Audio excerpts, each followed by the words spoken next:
Hey, Mike Zavilla here from FamilyMedicineRocks.com, and I'm going to share an interview that I did with Russell Stein, who is also known as HybridMedic on Twitter, also HybridMedic.com.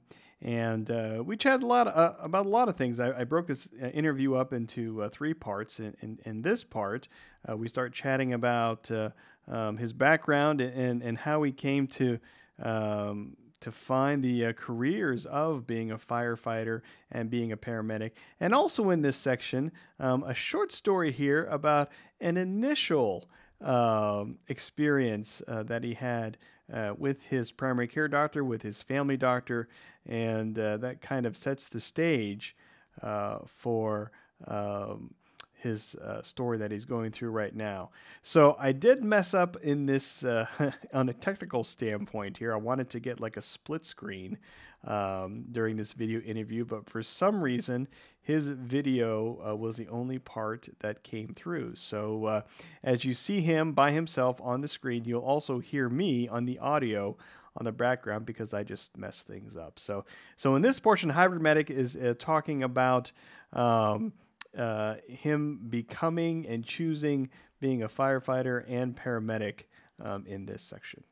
Hey, Mike Zavilla here from FamilyMedicineRocks.com, and I'm very excited to welcome to the show. He's called in before, but welcome him as a guest. We'll be talking about his story here. Russell Stein, he is also known as HybridMedic on Twitter. So thank you for the time there, sir. Hi. So my first question here is, you're HybridMedic on Twitter, and your hybridmedic.com is your blog and your website. You are a paramedic and a firefighter, which adds an interesting little twist to your story, which we'll get into a little bit. But tell me a little bit about how you come to, what was it about being a firefighter and being a paramedic that drew you to take care of patients and to do that type of work? Oh, you mean the story of how I got sucked in? Absolutely. Well, I've wanted to be a firefighter for a very long time. So, it started out as when I was a wee little lad.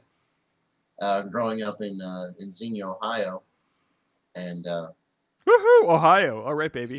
Yeah, I'm a native. I'm right. a transplant. I'm a transplant here, but I'm native there. I remembered something that somebody told me that was actually teaching a CPR class with my dad, who was a Xenia firefighter, that said that they had a junior firefighter program there in the city. It was Fire Explorers. So it was funny that I remember that when I was 13 and 14, and I went up there and got in touch with the right people and ultimately got signed up.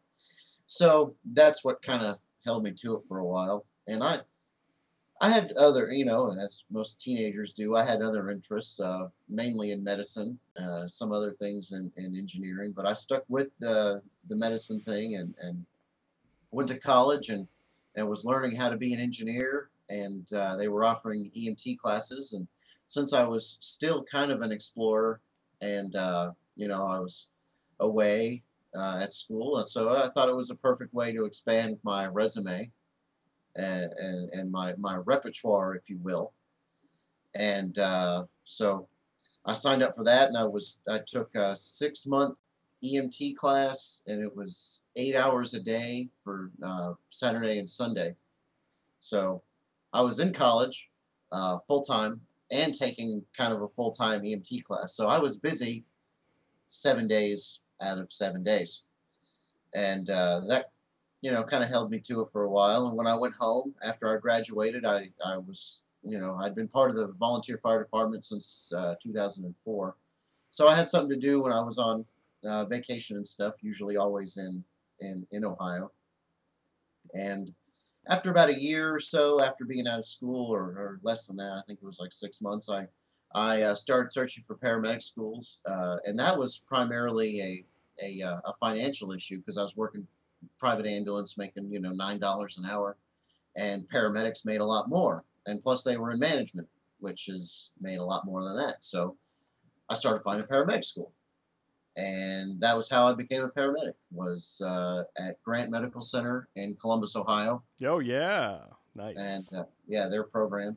Mm-hmm. And memories I'll always walk away from that with are the animal lab at Ohio State and some of that. So that kind of gave me a good background for what I ended up doing later, which I got hired in Memphis. I got the formal offer in December of '07, and I started in January of '08.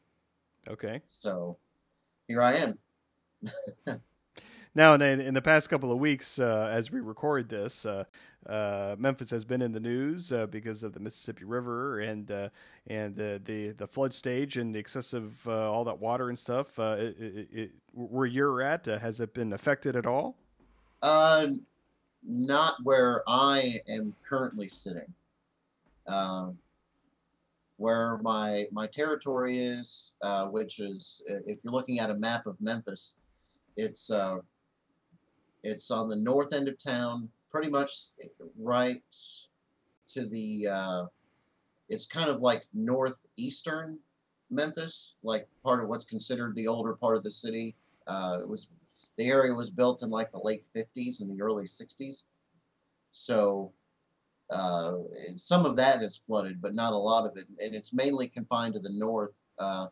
When the Army Corps of Engineers came through uh, to build the levee system in the 30s and 40s, they made sure and accounted for all of that by creating various spillways and river bottoms and such in the levee system. So it leaks through the levee, but it hasn't gotten through the levee system, and it's saved a lot of the city from flooding.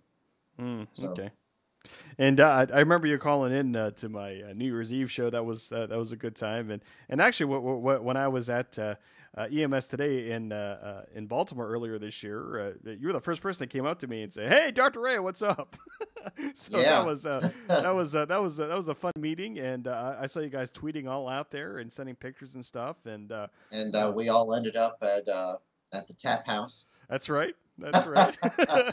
I'll definitely make time to head out to that next year. So, um, but let's kind of switch gears here a little bit because I want to get into your story a little bit, especially me being a family doc, being a primary care doc, and I appreciate you reaching out to me on Twitter and wanting to share your story. But you and primary care and family medicine have a story even before your cancer story. I want you to share a little bit about having to do with some kind of another surgery that you had that your family doc investigated and thought you might need.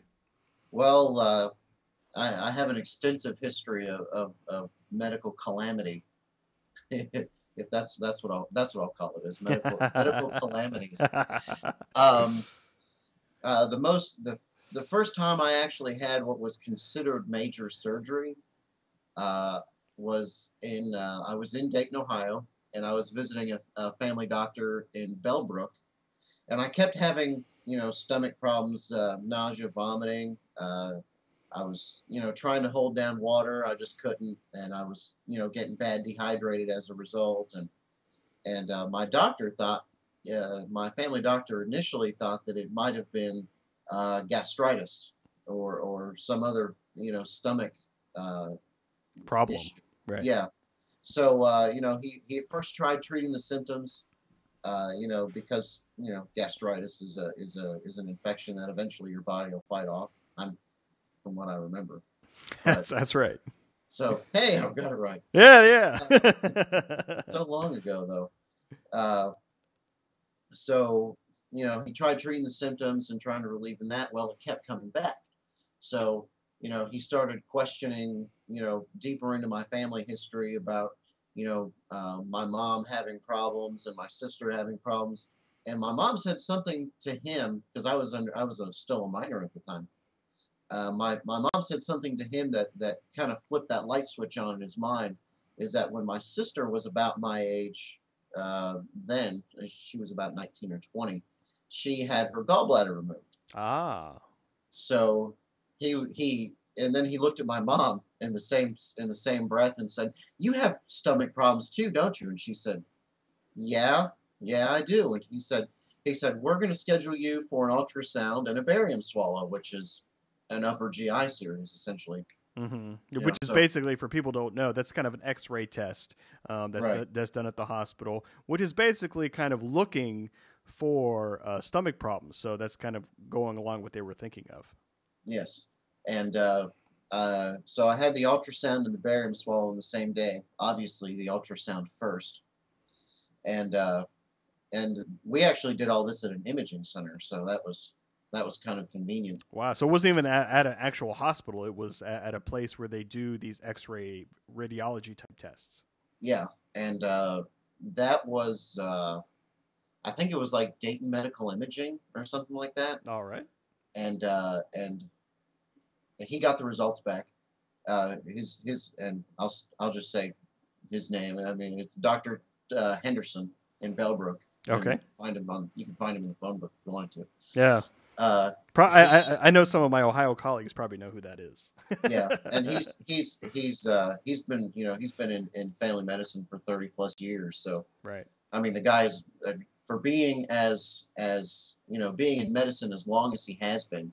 I mean, he was incredibly sharp, and he kind of tried to eliminate things one at a time until finally coming to something that was completely invasive, like more and more invasive tests. It kind of went up the scale of invasiveness as he eliminated things slowly, and the ultrasound results came back, and which said that I had gallstones, Ah. which he said, and it was funny because he was flipping through the radiology report, and he looks at it, and he goes, you have at least two stones that are almost the size of quarters in there. He's like, and several other BB-sized stones, and he said, we need to get that out like soon. And you're like a young kid, like you said, you're a I minor. was I was 17 at the Yeah, time. and it's not very common, to have gallstones that young. Just so people know. Yeah, Unless there's that's a strong family history like you had. yeah, which I didn't know anything about. Exactly. So I obviously did not pay attention to that part when he was asking me questions. Right. But he he set me up with a surgeon. I forget the surgeon's name now. Uh, and they scheduled the surgery at Southview Hospital in Dayton, well, outside of Dayton in Centerville. Okay. And I was admitted to the hospital July 3rd. Wow, you remember that, huh? Yeah. Well, the only reason I remember is because I was held for 24 hours for observation, Yes. which they did it laparoscopically, which was in some people's laparoscopic surgeries are outpatients where they come in and within 7 hours they're 7 or 8 hours they're out the door. Right. Right. I was actually admitted for 24 hours. I don't know if that was because of my age. I didn't really ask. Yeah. I just kind of went with it. Sure. And and they were still having my parents sign all the paperwork, even though my birthday's June 30th. So I'm having surgery when I'm 18. I see. I see. Okay. So I go in. Happy birthday. Oh, coming up.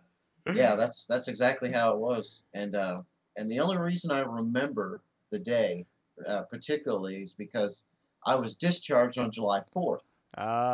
Okay. And I had been on pretty much a liquid diet since my discharge, Okay. or since my admission. Yeah.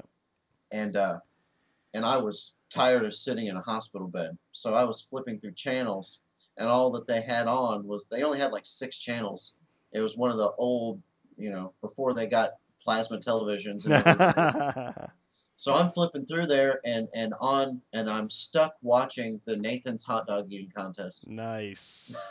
ESPN probably. I think it was ABC. Oh, okay. Okay. But either way, it was.